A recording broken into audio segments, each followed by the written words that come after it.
Get the latest Impact podcast right into your inbox each week.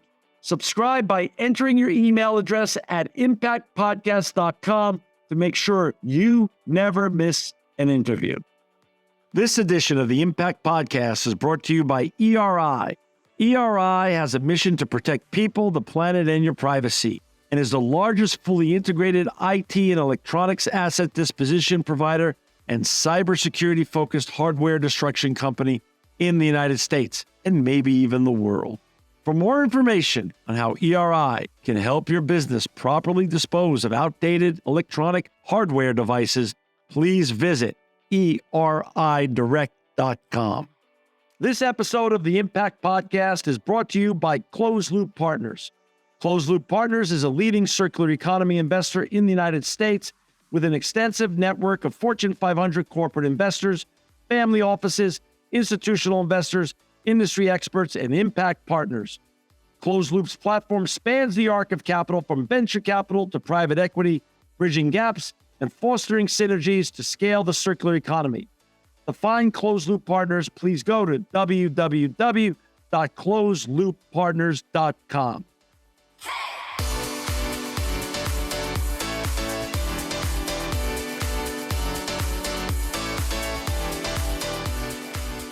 Welcome to another edition of the Impact Podcast. I'm John Shigarian, and I'm so honored to have with us today Mary Jacques. She's the Executive Director of Global ESG and Regulatory Compliance at Lenovo. Welcome, Mary, to the Impact Podcast.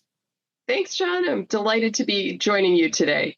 Well, we're so happy to have you here. And before we get talking about all the important things that you're working on with your colleagues at Lenovo in sustainability, circularity, ESG, and compliance, I want you to share a little bit about your background, where you grew up, and how you got on this important journey that you're on. All right. Well, I have spent most of my life in North Carolina, and I probably shouldn't admit this, but I did go to school in the Triangle area. It's very polarizing, but I went to school at Duke and managed to start. I'm not saying that during basketball season, so that would be okay. But I managed to start my career in North Carolina at IBM, and I've been very lucky to have spent my entire career focused on sustainability. Or when I started, it was really focused on environmental, but it evolved into more of a sustainability scope. And then more recently, we've really couched it as ESG. But I've been really lucky to be able to do what I wanted to do, wake up every day excited to go to work, and to do it at some really progressive and interesting technology-focused organizations. So starting at IBM, I went and spent several years at MIT in a staff role. And then I'm embarrassed to admit this, but almost 20 years ago, I joined Lenovo and have been there ever since. Wow, that's wonderful. Well, talk a little bit about your time at Duke. What did you study at Duke? So I did an undergrad degree in environmental science and then a master's in environmental management. So really I kind of have known for a long time that this was something that I wanted to do and was able to create a career out of it after my academic experience. You know, little known secret is we have a facility in Baden, North Carolina. Now, before we opened that facility, I had never been to North Carolina. My wife and I went down there for the first time for both of us when we were opening that back in 2011, and we fell in love with North Carolina. It's a beautiful, beautiful, gorgeous state. It's one of the gems of the United States. Did you fall in love with the environment as a child growing up because of the beauty of the outdoors in North Carolina, or is it somebody else or some person or thing that gave you inspiration along the way in your childhood? Well, thank you for complimenting North Carolina. Yeah. I agree. It's a great place to live, and it's a great place for Lenovo to have a presence. I think for me, it truly was just experiencing nature, whether it's in North Carolina or elsewhere. And even today, I just love, being outside, biking, hiking. I have a border collie that enjoys hiking as well. So I think I find inspiration in the natural world, certainly. So when you started Lenovo, what was your position when you first entered Lenovo? Okay, so that's a great question. And it's something that I've been thinking about because sometimes I get asked, gosh, you've been doing the same thing for so long and at the same organization. Isn't it boring? Does it get stale? And no, the short answer is no. And one reason is because I have been able to grow. So starting as an individual contributor and moving into management and then eventually into the executive ranks, I've been able to expand my experiences and build my skills at this organization. But I think beyond that, one of the things that maybe some people don't realize is just how much the field of sustainability and ESG has changed over the years and Right. how much it has expanded. And so when I look back, almost 20 years ago, we were just starting to measure our scope 1 and 2 greenhouse gas emissions. And we were putting together all these frameworks. And I think at that time, there was probably the greenhouse gas reporting protocol, but a lot of stuff we were kind of starting it from scratch and we were building it out across the organizations and across, our industry and other industries as well as at the same time. And then you fast forward a few years and you start thinking about things like scope 3 emissions. And oh my gosh, how do we get our arms around all of the value chain? And we had the experience of setting science-based targets back in 2017 that included our scope 3 targets. But it's one thing to set the targets, then you actually have to start to make sure you're measuring and reducing it. And so fast forward to 2023, we had our science-based targets validated to the net zero standard, which is yet another, milestone that we achieved. But at each point in time, just using this one example, I, in my own career, was able to touch upon all different parts of the company. So starting from things like really focused on our own operations and working with our real estate and our manufacturing teams to starting to really think more about how do we engage our suppliers? How do we incentivize them to come along with us on this journey? And then most recently, how do we create meaningful partnerships with our customers? Because our use of sold products is one of our big emissions categories. And so it needs to be a partnership across all parts of our value chain. So it's a long answer to your question, but I think just the evolution of how expansively we think about sustainability has really changed in the past couple of decades. Yeah, it has. And as you said, 20 years ago, it sounds long, but it's really short. Yes. And, it's really short. And it was before, that was before we were even talking about the massive generational shift from the linear to circular economy. That wasn't being talked about then. And there was very, very few, if any, chief sustainability officers in 2005. And it was actually before Inconvenient Truth came out. So, just level set everybody. Let's just say this, you're a sustainability OG. That's how I agree. That's how short and long it was. So, So talk about your role today. You and I know sustainability can be read very narrowly and broadly. And as you said, the role of sustainability and has evolved. And like you said, we went from scope 1 and 2 now to scope 3. Now to talk about circularity. Now the issue of compliance and compliance not only here in North Carolina, United States, but compliance around the world. You run a worldwide brand. And just for our listeners and viewers to understand, Lenovo is a massive company and, over 56 billion in revenue, over 69,000 employees in over 60 countries. And how many markets are you in right now? 180 markets. So we're truly global. Truly global. So talk about your role today compared to 20 years ago, and how do you set priorities for yourself and for your team so things get done and there's a real path forward? Yeah, so I think that's a great question. And the way I like to frame it is that my organization, I'm really lucky, genuinely. I'm so lucky to have the group of people that I have working for Lenovo and working in my organization at the corporate level to sort of think about what are the commitments and goals that we need to set all across the company in order for us to actually be addressing our most meaningful impacts? So going back to the concept of materiality, right. Are we chasing what really is important for us, where we can have an impact, where we can meet our customers' expectations, where investors expect us to go? But we're doing that at the corporate level. And what's really important is that we have support from across all the different parts of our business. And Lenovo, as you said, is a really big company. We have a lot of different operations around the world. We have a large manufacturing footprint. But beyond that, we also have customers all over the world. We have suppliers all over the world supporting our manufacturing. And so we rely upon a network of different teams across the company. And that's something that's really evolved in the last 20 years, where we now have teams certainly within our development organizations, groups that are working on developing our products to be more energy efficient, to think about and reduce the product carbon footprint, but also, to your point, to think about how they support a more circular economy. And I can go into more details on that. Sure. So we're thinking about that from a hardware perspective, but then we also have a services side of our business. And so how are we providing services that we can bundle with the products that we're selling that help our customers across the whole life cycle? So whether it's things like having more informed discussions at the time of sale so that customers can really understand what the impact is of the different decisions they make when they buy products. Right. That could include things like, how do they get it delivered? Do they want a low carbon transport option for delivery of their product? All the way to the end of life, where someone might be concerned about, how do we want to buy all these products from you, but we've got all these legacy products. How do we, and this is probably near and dear to you, how do we responsibly, right. And not just from a security standpoint, but also from an environmental standpoint, how do we responsibly manage the end of life equipment? So we work with our services organization on that.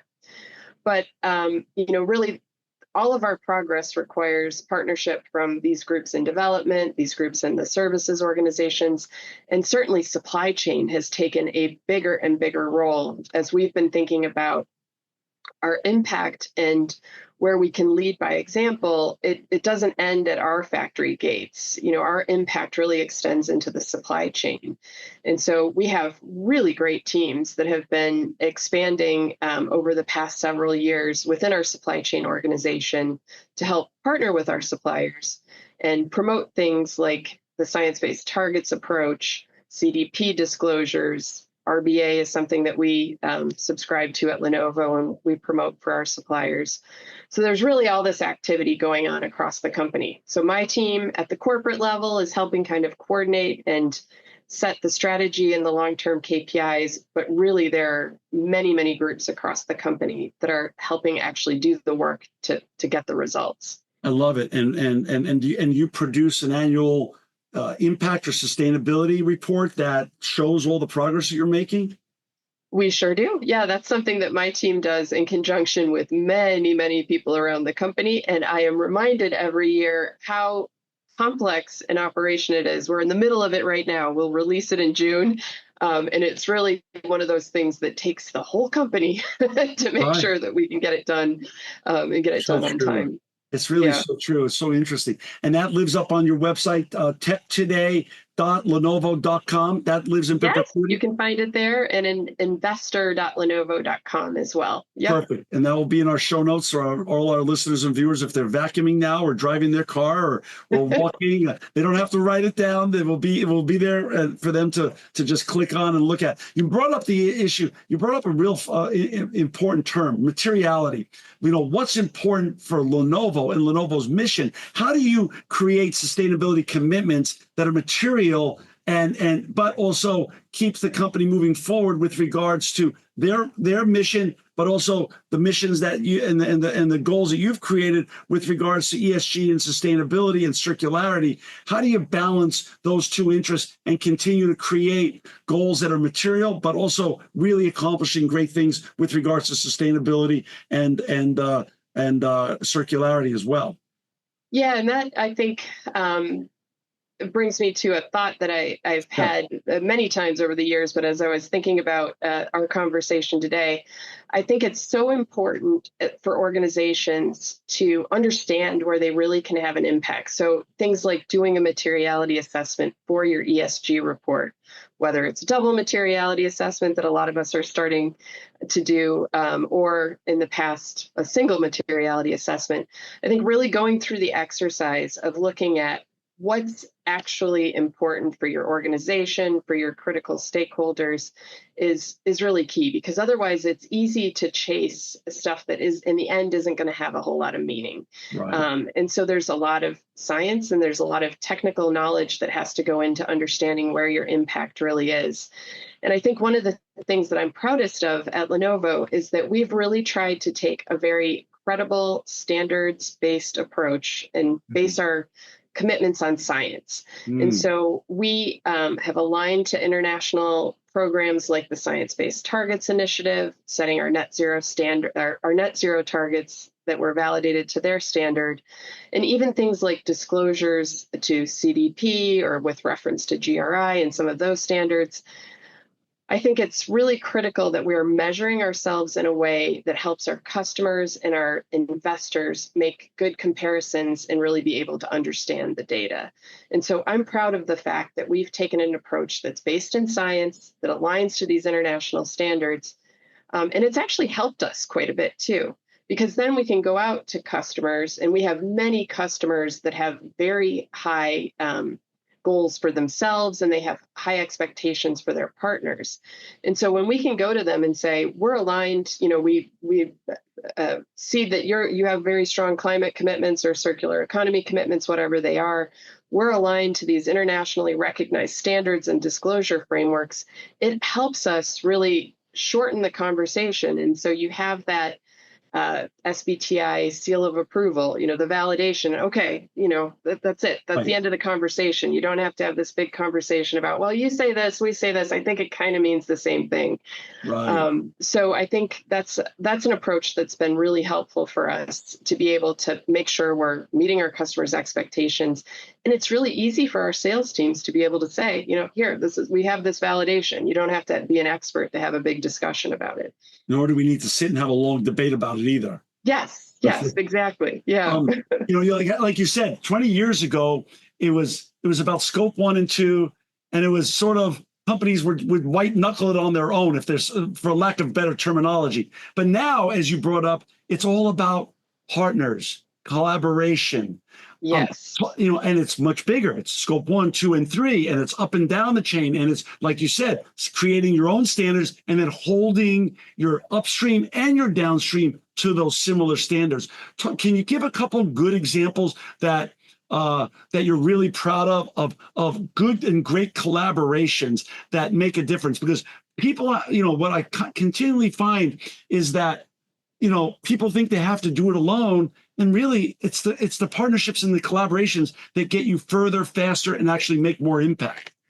No, you're absolutely right. And I think it is a great analogy to think back, scope 1 and 2, everybody was really focused on that. For us, it's a pretty small portion of our overall emissions. It's less than 1%. Right. Our vast majority of our emissions are with our procurement suppliers and with the use of our products when our customers are using the products. So we have to collaborate. If we want to meet our goals, 99% of our target is related to external factors. Right. So so a couple of innovative things that we've been working on recently include partnering with our suppliers. So we have, like a lot of companies, we have suppliers that are big and very mature and that we can learn a lot from.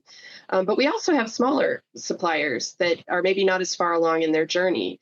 And so being able to expose them to programs like CDP and to encourage them to be able to measure and meet CDP disclosure requirements is really important. In addition to that, we also have been doing some innovative things with our suppliers to help bring them together and join us in the purchase of larger volumes of renewable energy that they might otherwise not have access to. So those are a couple things on the supplier side. Got it. On the customer side, we have an initiative through our sales organization, which we call the Lenovo 360 Circle. And that has brought together a group of different customers and other business partners. Mary, let me just stop you for 1 second. It was slowing down. Yeah, your screen froze. So I just wanted to. I want us just to get unfrozen and then they'll. Should we go back?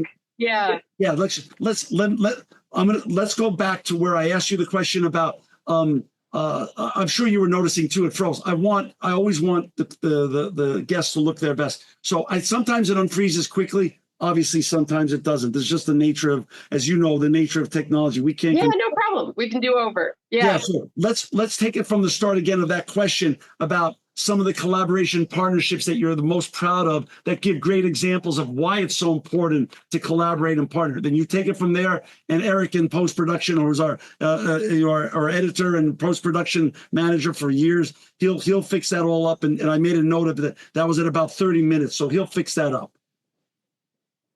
Okay, great. Do you want me to just do you think start we'll with the stay answer? unfrozen, or do you think we'll stay unfrozen? Like, what's your typical? What do you learn about your own system there? Should we log back in, or would you think we'll stay unfrozen? How does it really work? I mean, I think we'll stay unfrozen. Yeah, okay. Yeah, it looked like, I don't know if it was a memory issue, a system issue. It can't be the hardware. Believe me, it happens all this stuff.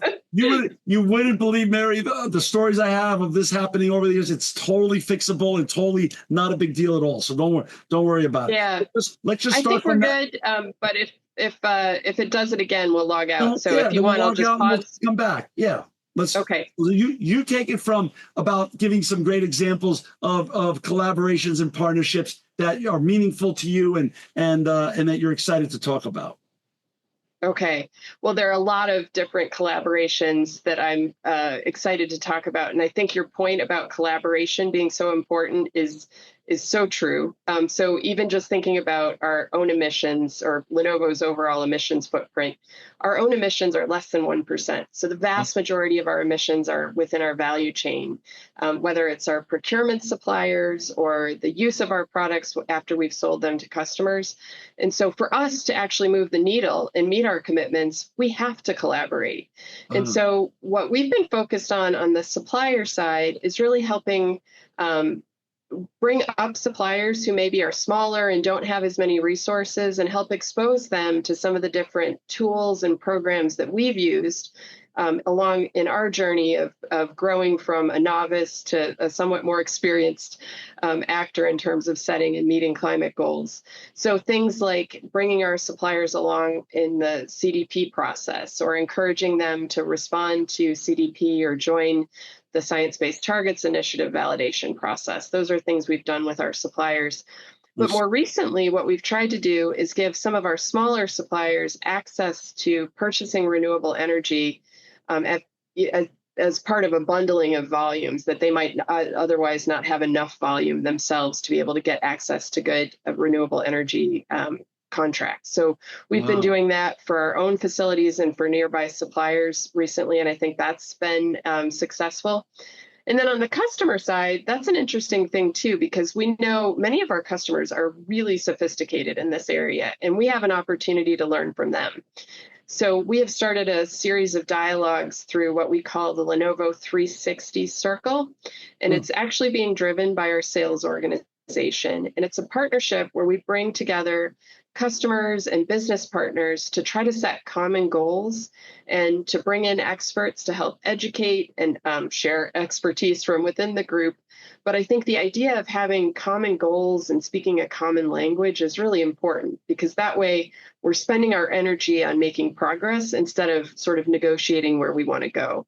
And so I think those two collaborations, those two aspects of collaboration have been really important to us. Mary, how do you handle, it's like you said, you're in over 180 markets, 60 countries, 69,000 employees. This is a huge venture, huge company that you're sitting in a very important role for. Talk a little bit about in your position, working on circularity and sustainability across continents around the world, where there is no harmonization yet of the rules and regulations. And so how do you walk that delicate high wired, and get across the wire without falling off when you're managing so many, a patchwork quilt of regulations all across the planet right now?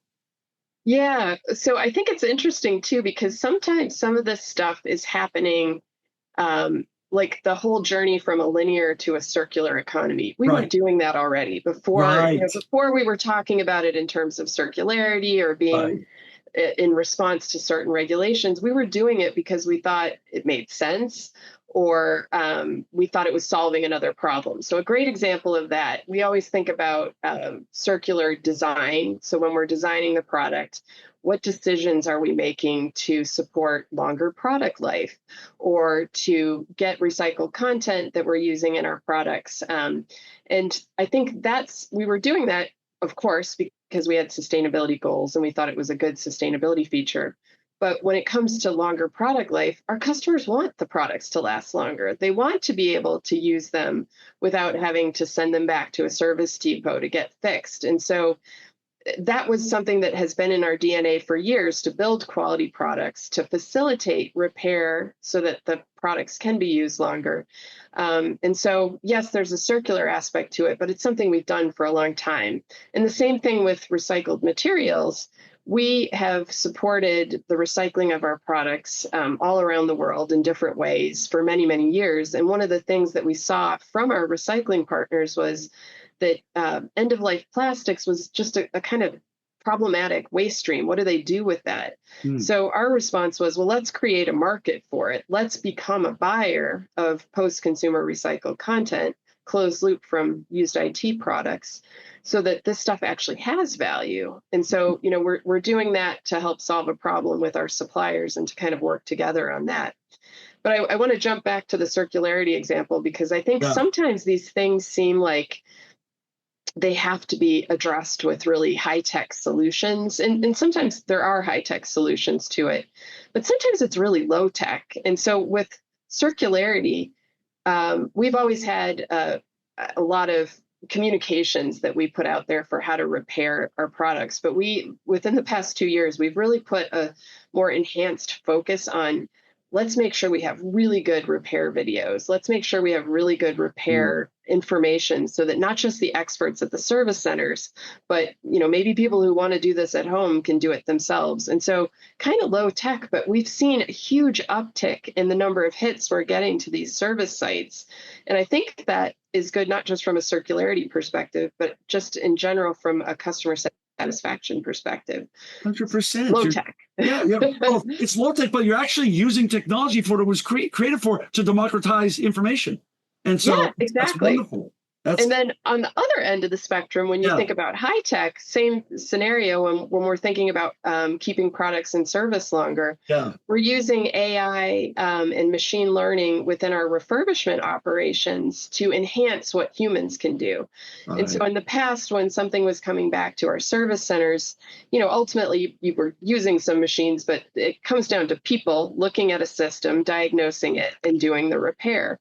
And so adding in this layer of AI intelligence to be able to look at something that's coming back and determine exactly what has, what's broken and what needs to be fixed. Right. That's been great for a number of reasons. So one, it really pinpoints exactly what component on the board needs to be fixed. So you're not just replacing the whole board and then scrapping the old board. You're just fixing the component. There should be cost savings related to that, but it's also faster. We've gotten or improved the number of systems that we can refurbish by more than 2x per hour. So that's great too. So that's a high tech example. And then, the low tech example is just getting the information out there. I love it. So you actually beat me to the question, because I always love to know how people in your position are leveraging AI and robotics to improve and to further their mission and further their goals. But now let's look at the other side of AI. We woke up today, and on one of the headlines in the business news was Google and Amazon came out and they said that there's no slowdown. In fact, there's probably an acceleration of the need for more data centers due to the explosion of AI. And so everyone knows Lenovo. It's an amazing, iconic brand, but we know it for the PCs that you create and the hardware. But you have a huge services division. Talk a little bit about the AI explosion and the explosion of your services division with regards to data centers and data controls. Yes, no, it's a question that's top of mind for us. And I think we do have a very large data center infrastructure business. So we provide servers that help power these data centers that are in the news all the time. Right. And what some people may not know is that data centers, one of the reasons why they use so much energy is that you have to cool the servers. And typically that's done by air conditioning the air, which is typically done through evaporation. So there's a water element, losing water to air condition air. And then you basically are air conditioning the whole data center and blowing the cold air across the servers. The fans that are doing that use energy too. So what we have is a technology where we can cool servers using warm water. So it's called our Neptune liquid cooling technology. And this is great because you no longer have to air condition the whole building. You actually are just using warm water in a closed loop. So it's not like there's no water touching the components, but in a closed loop, going over those parts of the server that are producing heat and pulling that heat off. And it allows our servers to be cooled with 40% less energy than you would with fans. That's great. From an environmental standpoint, you use less energy. But from a data center standpoint, it's got two benefits. One, lower energy costs. But two, you can do more with the energy that you have available. And that is a concern. Are we going to have enough energy to power these data centers? So being able to reduce the energy consumption by 40% through this technology is a big deal. So I'm excited about it. And in terms of services, we are thinking about how we can leverage AI within our own manufacturing operations to improve our own efficiency. And so there's also, and then ultimately sell this knowledge to our customers. But there's all sorts of stuff happening in terms of forecasting and being able to make sure you've got the right parts where you need them, not too many parts, in order to be able to build products close to your customers and deliver them close to your customers. So that also cuts your CO2 from transport footprint. In addition to that, we're using digitization and Internet of Things within our own operations to have hundreds of thousands of sensors in a single factory that are monitoring energy use, water use, identifying areas where water can be reclaimed, identifying areas where heat can be reclaimed. And we've had really good success with that. And so building upon that and being able to sell this expertise and help our customers leverage the power of AI and digitization to improve their operations, I think there's huge opportunity there. So, Mary, you've been in this business. You're, like I said earlier, I said with absolute, it was a compliment and with warmth and with honor. You're a sustainability OG doing this. You studied this in college, you got a master's degree in this in college, and then you've been doing this as a lifetime career. What challenges what eggs are out there for you to crack and that are become your Rubik's Cube that you're trying to figure out and do and get better at?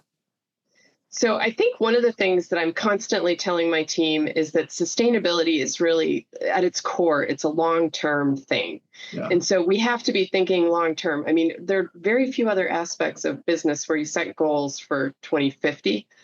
So this is a long-term commitment that we're making. And so while there are different challenges that we're facing, whether it's changes in our product portfolio, changes to where you make the products, that stuff comes and goes. But really what's core is that we've set these goals, whether it's climate related or circular economy related, because they reflect our values and they reflect what we think is really important to us as a company. Helps us meet our customers' expectations. It helps us manage risk. It helps us thrive and survive. And so I think that's one of the challenges, is just kind of navigating the day-to-day, year-to-year stuff that's happening and keeping your eye on the long-term commitments that you've made, even when the spotlight's not on you. So there's a lot of splash, when you first set the targets, and then there's a whole lot of work that you have to do to actually get there. So I think that's one of the challenges. But I will say that I am genuinely excited about all of the opportunity that, the world is changing really quickly right now in some really exciting ways. And so, I hate to go back to AI again, but I think that there's a lot of coverage right now of AI in data centers and AI in energy use. But genuinely, I think there is so much opportunity for us to leverage AI and digitization to really make better decisions, make better informed decisions about what we're doing, whether it's these huge conceptual things like, how do you design cities? How do you design transportation routes? Or how do you run your factory to be more efficient? How do you evaluate a product when it comes back, or help have more informed discussions with your customers? there's so much data and there's so much opportunity for us to sort through that data and do a better job of really understanding where our impact is and putting our focus in the right spots. So that's one thing. That's not a challenge. I'm not answering your question, but I'm excited about that. Right. But the other thing is the people. I'm super excited about, I have the great privilege of having a lot of people who have started their career in sustainability. There are a lot of people who are getting advanced degrees in particular aspects. When I started, there weren't any PhDs in climate science or circular economy. Right. Now there are. And so there are people who are devoting their education to this and joining organizations because they really want to make a difference. And they're really smart. They're way smarter than me, and I learn from them every day. But even beyond the people that I have working for me, I just see the excitement across our organization, across, my friend group and their kids. Everybody is really passionate about making an impact, having purpose in their life, having purpose in their career. And I see that at the company. We have people working in all parts of the company who are coming up with ideas, and they're thinking about it in terms of sustainability. Like, hey, wouldn't this be cool? And a lot of it is really good stuff that our team sitting in our little box is never going to think of. So I think having this enthusiasm, whether it's the next generation or generations that are already there but are now thinking with a sustainability mindset, it's really inspiring. And so I can't wait to see where they take us. It's really cool to see in the short 20 years how sustainability has become a great recruiting and retention tool now at your company, right? Yeah. Oh, no, absolutely. I mean, people want to work for a company that aligns to their values. And so I'm pleased that I think we've been able to attract some really great talent because of those values. Talk a little bit about, since you've been doing this so long, I have to ask you this question. And I love what you just said about looking forward, because what some of the common themes in the last 6 months in my interviews have been exactly what you said today. Materiality is what's on everyone's mind. Impact officers, sustainability officers, ESG officers. That's what everyone's thinking about now more than ever before, focusing on materiality. But one of our chief sustainability officers who I recently had on the show also said, basically what you're doing where you sit is you're a futurist. Just like you just said, you're really a futurist. You're thinking about the future all the time and what you're doing and how it affects the future and what the future is going to throw at you, so you're better ready to handle it. So I think that's so on point. But talk a little bit about your journey now. Where are we in our sustainability journey? Like, you and I know there's no finish line when it comes to sustainability. But if sustainability is a baseball game, and to go back about 20 years, because you were pretty much at the beginning of this whole thing. Are we in the bottom of the first or the top of the fifth? Where are we, Mary, now in this whole journey? That's only seems like it's accelerating right now. I think we're still very early stages. I mean, I think that, I've been doing it for 20 years, but I think that the volume of information and knowledge that we have about the issues that we're trying to address is just unlike anything we had. Today, we have so much more information than we ever did before. And so I think what it's going to allow us to do, when I think about the all the data that goes into evaluating whether it's circular issues or climate issues, there's just so much data, and being able to sort through that and make better decisions. We're just at the early days of really being able to understand where the levers are that we can move. I mean, I think conceptually we've known we got to address the supply chain and energy consumption, but being able to really start to fine tune it, I think there's huge opportunity right now. And I think we're at the early stages. Yeah, I would say you're right. Mary, I get the privilege of having this podcast and interviewing really great people like you that are making the world a better place. But who inspires and what inspires you now? You've been doing this for so long. Do you look at other OEMs and sustainability officers at other OEMs in your industry? Do you look outside of the industry? Where is your inspiration coming from? And how do you stay so excited and motivated all the time? So I think, certainly there are other companies that I think are doing great things, whether it's customers that we work with, and we're constantly learning from them. I'm really lucky that we have very sophisticated customers that we learn from each other. But I think genuinely, I am inspired by the people that are joining this profession, and the ideas and the rigor that they're bringing to this profession is really, really impressive. The fact that people have devoted their academic and professional careers to very specific segments of this.